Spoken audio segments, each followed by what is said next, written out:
안녕하세요. 작가 간지상입니다. 오늘 또 제 교육생께서 놀러 오셨습니다. 안녕하세요, 선생님. 네, 안녕하세요. 네. 오랜만에 이렇게 만나 뵙는 것 같아요. 거의 뭐 네. 한 2, 3년 만에 뵙는 거 아닌가 싶어요. 한 지금 5년 된 것 같아요. 2018년도에 제가 첫 수강생이어서 그쵸, 우리 창단 멤버. 거의 개국공신이에요. 아. 개국공신. 저 수업 처음에 시작할 때 그때 교육생으로 인연을 맺게 된 것 같아요. 그렇죠. 팀장님하고. 작가님이 거의 무명 시절, 지금 무명 시절에 지금도 제가 이제 겁도 네. 없이 뭐 지금도 그렇지만 그때는 투자에 대한 거부감, 이런 반자에 대한 거부감이나 그리고 경험도 없었는데 선뜻 수업을 듣겠다라고 마음을 먹는 것 자체가 쉽지 않았을 거라고 생각은 드는데 그 당시 이제 처음 뵀을 때 사람에서 이게 느껴지는 어떤 그 가득한 신뢰 아유. 이런 게 좀 있었고 진실성이 좀 아유. 많이 이렇게 받아갔고 그때 저도 부동산도 뭐 몰랐고 경매는 더군다나 전혀 문외한이었고 이런 상태에서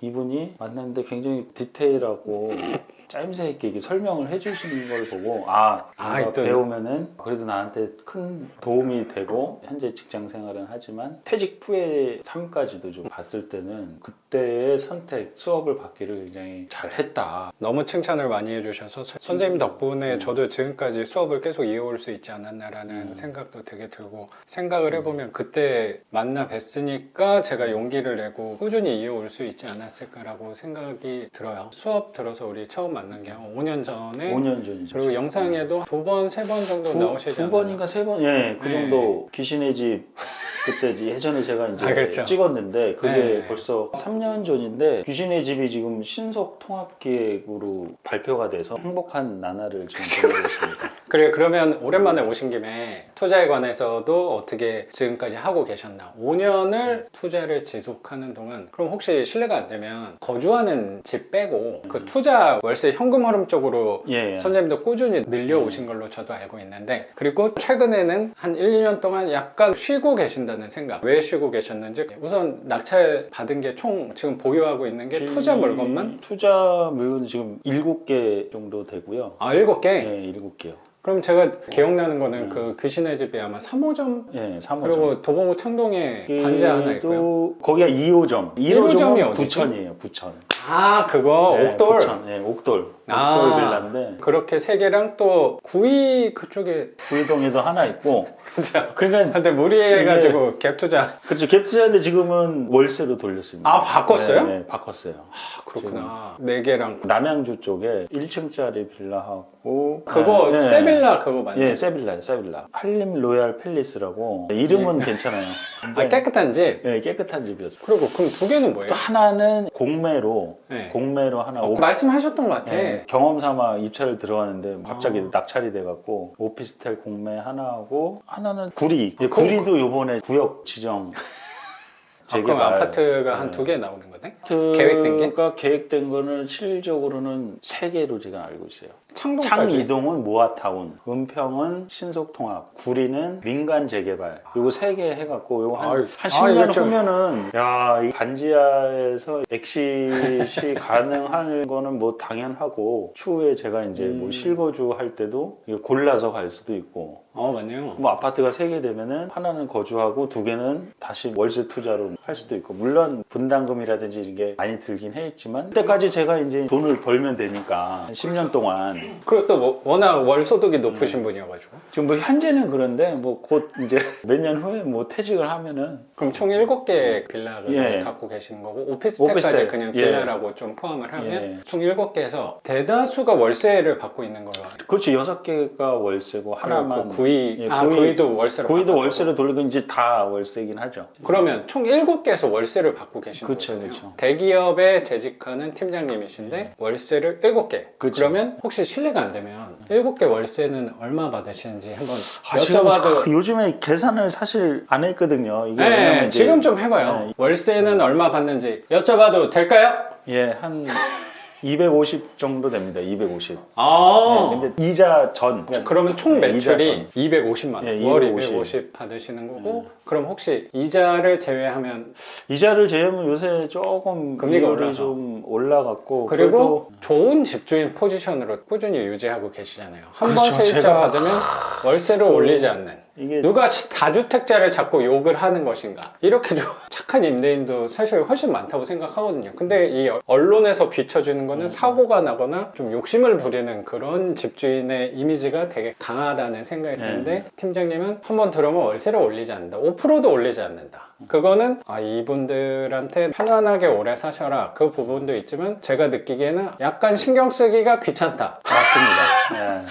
네. 그 의미도 크지 않나 생각이 듭니다. 그 의미가 좀 많이 크고요. 실질적으로 이제 거창하게 얘기하기는 좀 그렇지만 네네. 반지하에 사시는 분들이 그렇게 넉넉한 분들이 아니거든요. 창동에 예를 들면 사시는 분들 같은 창동 경우도 반지하? 이제, 예, 창동 네. 반지하에 이제 들어오신 분이 이제 젊으신 분들이에요. 근데 되게 열심히 사시다가 개인적인 이제 사업을 하시다가 이제 안 좋아져서 들어오시게 됐는데 이제 자녀분도 있고 젊으신 분들이에요. 어르신들은 아닌데 그분들이 월세도 또 밀리는 경우가 있었어요. 전화는 하진 않았거든요. 왜냐면 그분들이 뭐 계속 내시다가 네. 두 달 정도 그래서 지나고 나서 이제 여쭤봤더니 코로나 때 일거리가 끊겨서 두 달을 모아서 오토바이를 하나 사서 이제 배달을 이렇게 하셨다고 하더라고요. 그렇구나. 그래서 그 말씀 듣고 뭐 짠하기도 하고 네. 그거는 나중에 많이 버실 때 갚아달라 이렇게 말씀드리고 그분께서도 굉장히 고맙다. 연체를 했는데도 독촉하지 않고 본인이 이제 감사하다고 하면서 그런 부분에 있어서는 제 나름대로 크게 돕는다기보다는 제 나름으로서는 좀 의미가 있다. 그래도 그분이 이제 2년 하시고 네. 또 이제 2년 이제 재계약 시점에서 저도 이제 이율이 올라가다 보니까 네.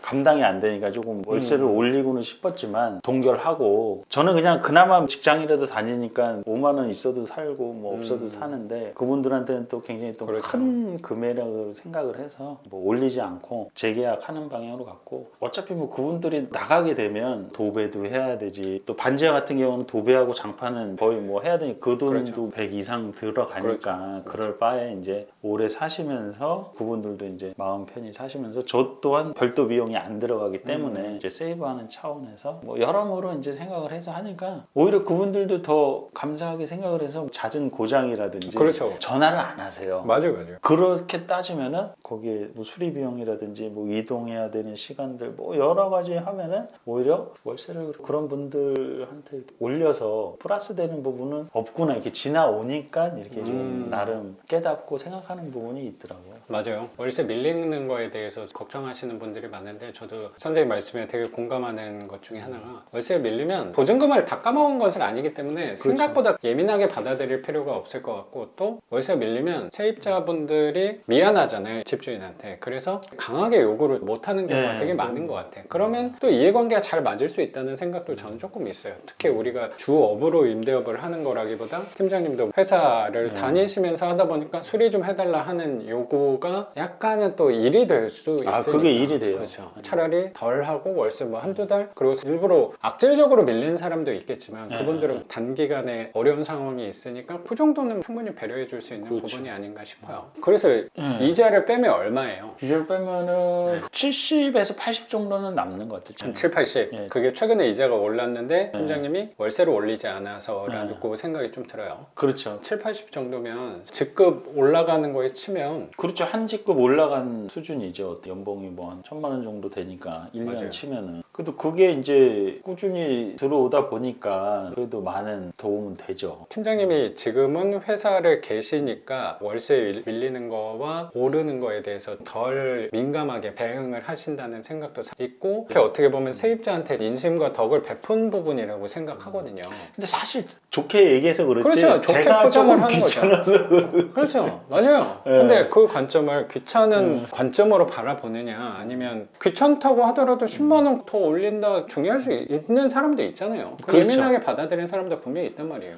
그래서 제가 네. 이 부분에서 생각한 게 뭐냐면 네. 그런 거를 더 늘리고 싶다. 지금 현재 7개긴 하지만 제가 생각하기에는 퇴직하기 전까지는 1년에 하나씩 해서 한 10개 정도만 더 하고 싶은 생각이 있거든요. 왜냐면 추가로 그래야- 10개? 네. 퇴직이 한 10년 정도 그렇죠. 다닐 수 있다는 그렇죠, 생각이 그렇죠. 크니까. 그렇죠. 1년에 하나씩만 하더라도 퇴직할 때쯤 17개 정도가 됐을 그렇죠. 때는 어느 정도는 제가 부부가 생활할 수 있는 생활비 정도는 나오고 10년 후면은 그 재개발 물건들이 이제 아파트로 바뀌면 거기서 또 큰 수익이 나기 때문에 그런 차원에서는 지금도 투자를 하고 싶고 반지하를 찾아다니고 싶거든요, 사실. 그리고 아까 하던 얘기 의견을 보탠다면 팀장님이 세입자들한테 배려 그리고 덕을 베푼 부분이라고 생각을 갖고 있거든요. 그런 부분 때문에 어떻게 보면 7개 한 것 중에 아 이거 내가 나중에 아파트가 되면은 팔아야지 이런 생각으로 갖고 투자한 게 아니잖아요. 그런 생각은 아니에요. 아 나는 지금은 회사 다니니까 그렇게 상관은 없지만 10년 뒤에 퇴직을 했을 때를 위해서 좀 준비해 나가야지 그런 관점으로 했기 때문에 이게 결국에 7개 중에 3채가 아파트 개발, 재개발 지역으로 묶인 거라고 저는 생각을 갖고 예. 있어요. 크게 돌아올 부분이 예정돼 있으니까 그게 언제 정확히 올진 모르겠지만 계획은 돼 있는 거잖아요. 그렇죠. 방향은 잡혔으니까 지금 월세를 조금 덜 받더라도 그리고 지금 시점에서 그렇게 받는 거지 팀장님도 그거를 계속 갖고 갈 계획은 있는 거잖아요. 예, 그럼요. 중간에 내가 팔아야지 사실 팔기도 어려울 부분이라고 생각도 조금 들고 맞아요. 어쩔 수 없이 우리는 계속 갖고 간다고 생각을 하니까 그럼 세입자가 중간에 또 바뀔 거란 말이에요. 언젠가는. 네. 그럼 그때는 딱 맞는 시세를 받으면 지금 월세보다는 당연히 그렇죠. 올라갈 거라고. 네. 그리고 또 좋은 소식이 그래도 요새 좀 들리는 게 금리가 작년 하반기까지는 계속 네, 올라가다가 올랐죠. 요새는 금리 떨어졌다는 문자들이 계속 오더라고요. 맞아요. 그렇다면 수익률 개선이 되는 부분이 돌아오지 않나라고 생각이 들고 7개 중에 3개가 재개발 지역으로 잡혔다는 거는 재개발 지역만 노렸어도 그렇게 되기가 나는 쉽지 않았을 거라고 생각하거든요. 맞아요. 그게 된 게 지금 보면은 2개가 단독 낙찰이었거든요. 창동 물건은 기억이 나요. 창동하고 구리 80%의 물건은 낙찰을 단독으로 받았잖아요. 20만 원 더 써갖고 됐거든요. 그때 뭐에 홀린 듯이 그때 그렇고 부천을 처음으로 하고 항상 그 말을 입에 달고 다니셨던 기억이 나거든요. 그래도 서울 거 하나 이 얘기는 많이 하셨거든요. 네, 서울. 창동 거를 그렇죠. 그때 단독으로 이제 네. 그것도 받았고 장점이라고 생각하는 게 거기가 공장지대잖아요. 네. 땅 용도가 공업지역이니까 네, 또 중공업 지역이라. 그렇죠. 용적률도 일반 택지에 비해서는 훨씬 높으니까 장기적으로 좋은 가치가 있는 땅이 아니었나라고 생각하거든요. 그렇죠. 제가 생각했을 때는 물론 작가님은 퇴직을 하고 나서 엄청난 용기로 이제 하셔갖고 했는데 개인적으로 생각하니까 직장 생활을 하면서 서울 빌라 투자나 이런 거 하는 게 직장에 나오는 이제 월급이 있기 때문에 급하지 않게 가고 천천히 가더라도 꾸준하게 나중에 이제 모아 가신다면 서울에 있는 아파트가 될 땅이 없는 상태에서는 지금 현재 서울의 빌라라든지 인천이라든지 부천 이쪽 경기 수도권 쪽에 계속 뭔가 개발 예정 지역 공부를 하면서 월세 투자를 하면은 월세도 받으시고 시간이 흐르면서 아파트 바뀌는 뭐 그런 관점에서 편안하게 가면 결국에는 그 꾸준함이거든요. 이게 투자라는 게 꾸준함이 있어야 결과가 생기기 때문에 그런 면에서는 아직까지도 와 이만한 투자가 없다. 뭐 제 능력이 이거까지인지 모르겠지만 직장을 다니면서 하기에는 좋은 네. 취미라고 저는 생각을 하거든요. 7호기가 있는 게 저한테는 굉장히 도움이 많이 되고 뿌듯하고 걱정이 덜해요. 취직을 했을 경우라든지 내가 어떤 잘못됐을 때 그 당시에 이거를 일어났었던 게 굉장히 심적으로 많은 도움이 되고 있습니다. 지금 현재. 좀 위안이 되는 부분이 예, 있으신가 봐요. 맞아요. 그런 부분 때문에 용기를 내고 퇴직을 할 수 있지 않았나 싶고 맞아요. 그게 저도 정확히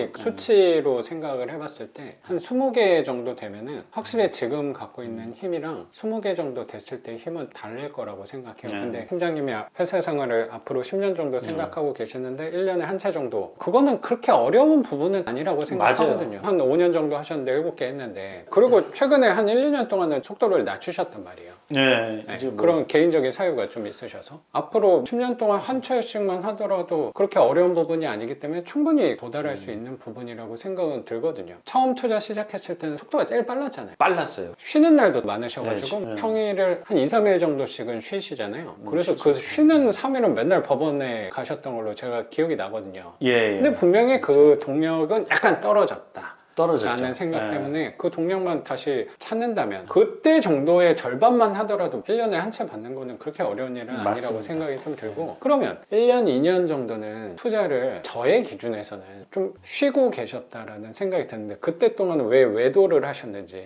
그때 외도는 아니고 일단 투자금이 떨어진 유동성의 상태였고, 예, 고갈. 유동성에 이제 고갈이 좀 있었고 대출의 문제 요 두 개가 걸림돌이 됐어요. 또 이제 가정 내부로 좀 일이 음. 있어갖고 거기에 이제 비용이 좀 들어가는 바람에 네. 이제 새로운 투자로 이어지지 못했죠. 아. 아이들도 이제 학비도 내야 되고 음. 학원비도 내야 되고 그런 부분 때문에 그 월세를 받은 걸 이제 모으지 못했어요. 그걸 모아서 했다라면 그래도 2년에 하나씩은 또 했을 수 있었을 거예요. 거기에 한 2채 정도는 더 했을 수도 있겠죠. 그 생각에 대해서는 놓지는 않았는데 제가 생각할 때는 한 인간의 삶에서 가장 비용이 많이 들어갈 때가 아이가 딱 대학 가기 전이 아닌가라고 생각하거든요. 전까지죠. 예. 저도 아직 가보진 않았지만 그때쯤이라고 생각이 드는데 딱 그 시기랑 맞물리면서 그 시기 선생님- 완전 피크 타임이었죠. 선생님 살면서 어쩌면 소비가 좀 클 시점이어서 투자금 확보하는데 좀 어려움이 약간 예, 있었다. 맞습니다. 네. 그게 정확한 말씀이시죠. 그리고 사모님께서 개업을 또 하시느라고 또 이제 부동산을 또 개업을 해갖고 거기 공인중개사로서 또 이제 목돈이 보증금 내야 돼. 보증금도 들어가고 해야 되니까 네. 거기서 이제 노후 준비가 멈췄죠. 근데 생각을 해보면 팀장님이 처음에 만났을 때 했던 방향대로 전 잘 오고 계신다는 생각이 좀 드는 게 복지 부분에서 안정적인 회사에 계셔서 팀장님이 그때 나도 회사 그만두고 싶다 이런 얘기를 많이 하시긴 했는데 아이 대학 학비가 지원되는 걸로 제가 예. 알고 있는데 예. 마침 또 대학에 이번에 입학을 했다고 하셔서 학비 지원금은 회사에서 좀 뽑아낼 수 있지 않나. 근데 둘째가 또 있기 때문에 아 그렇죠. 둘째, 따님도 예, 둘째가 또 있어갖고 팀장님 말씀하신 대로 한 10년 좀 버티고 계셔야겠다라는 그래서 거기 있는 동안 내가 하나씩은 해야겠구나 라는 생각 때문에 그래야 17개 됐을 때 현금 흐름을 받아서 나중에 퇴직하면 이제 소득이 없기 때문에 그렇죠. 추후에 제가 이제 경매를 계속 퇴직 후에도 이어가게 되면은 소득으로 잡혀서 이제 대출이라든지 이런 게 톱니바퀴처럼 맞물려 이어져 가기 때문에 맞네. 반드시 그거는 필요할 것 같아요. 그러면 회사 계시는 동안 월세 쪽으로 이어서 할 건데 퇴직하고 나서도 계속 하겠다는 관점 때문에 꾸준히 지속해야겠다라고 생각하시는 거예요. 그렇죠. 이게 부동산은 전세든 매매든 월세든 항상 그 밀접한 관계에 있기 때문에 공부한다는 차원도 그렇고 전반적인 뭐 경제 흐름이라든지 뭐 여러 가지 이제 공부하기에는 꼭 필요하다고 저는 생각합니다. 그래서 이제 다시 투자를 이어서 아드님이 이번에 대학을 가면서 약간 숨고르게 할 수 있으니까 예, 이때를 또 조금 살짝 빛이 보이게. 이때를 또 놓치지 않고 투자를 다시 해봐야겠다라고 저는 생각하셔서 너무 재밌어요. 그래서 또 오셨다고 생각도 드는데 투자에 대해서 앞으로 하는데 물어볼 게 좀 있으실까요? 예전에도 이제 그 당시 할 때는 주택 임대 사업자에서 이제 80%라는 대출 레버리지를 그렇죠. 굉장히 크게 이용을 했는데 현재 부동산 정책이나 이런 게 이제 강화가 돼서 60%의 이제 방빼기 금액 하면은 제가 투자할 수 있는 금액이 최소 한 채당 3, 4천은 필요한 것 같더라고요. 예전에는 한 1000에서 2000 정도면은 한 채 정도 하고 이어를 갔는데 그 3, 4천이 사실 이제 직장 다니면서 모으기가 사실 쉽진 않거든요. 월세금을 그럼요. 받긴 당연하죠. 하지만 그래서 그 부분에서 올해는 조금 어렵고요. 제가 내년부터는 시작을 할까. 그 부분은 단순히 팀장님이 대출 계산해서 감정가의 60%의 방차감을 한다라는 부분 때문에 3, 4천이라고 생각을 하셨는데 지금도 꾸준하게 한 1, 2천으로 투자금을 확보하는 방향으로 계속 이어서 하고 있긴 하거든요. 그런 질문을 받을 때마다 오히려 더